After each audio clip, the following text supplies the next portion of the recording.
Chapter 70. Embarrassment, Humility.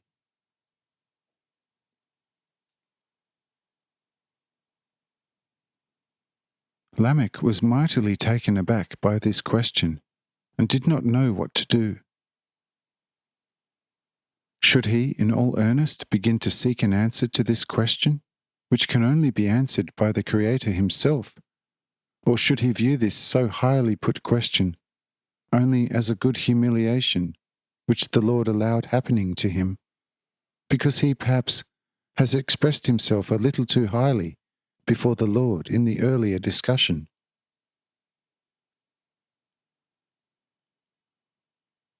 For some time, Lamech floated back and forth between these two ideas, and therefore remained completely silent, and thus stayed with the required response in the background. But the Lord knew quite well why Lamech said nothing, and therefore said to him, "Listen, my dear son Lamech, how long will you let me then wait for a response? You have spoken truly deep wisdom in your earlier deliberation, so much so that such a speech would not have dishonoured a most deeply thinking cherub. And yet I have not asked you that beforehand, but only gave you the unconditional right to ask.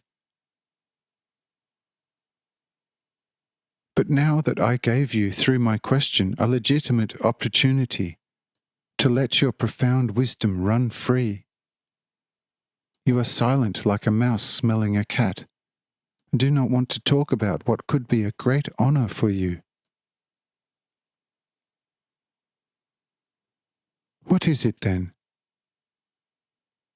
Were you suddenly left stranded by your ingenuity, or do you not dare to come forward with the found answer, since you yourself cannot fully vouch for its competency? Thus speak up, so that we can learn from you what you think is your problem."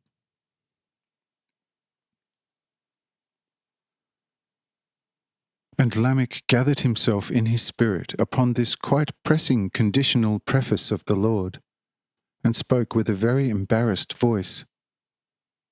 "O Lord, now it is as clear to me as the sun that the terrible question which you put to me is not really an answerable question, but only a very loud wake-up call for my wont-to-be shimmering wisdom foolishness.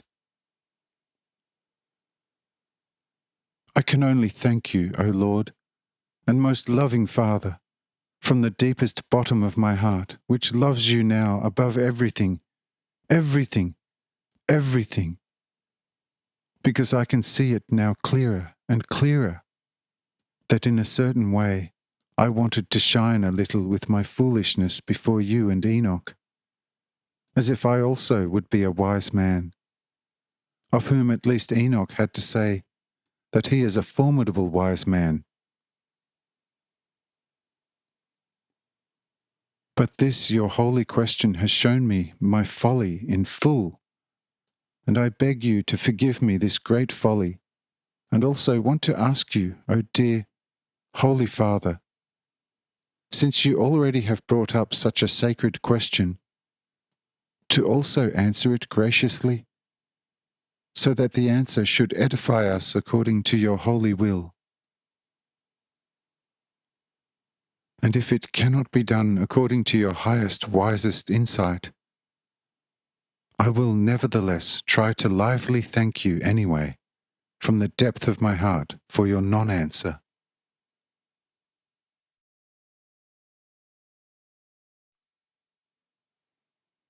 But the Lord replied to Lamech and said, "Listen, my dear son Lamech, this narrative of your weakness I like incomparably better than your earlier deliberation about the life-homogeneous relationship between creator and creature, although it was actually correct, since I gave it to you to speak like this, to purify your heart and to show you what true wisdom is, namely humility, according to which man realizes that out of himself he can achieve absolutely nothing. But with me, everything.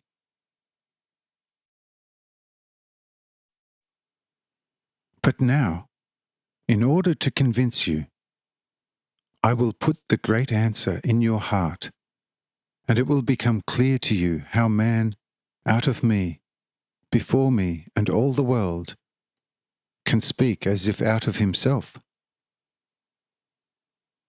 And so be it then, and you may now begin to speak.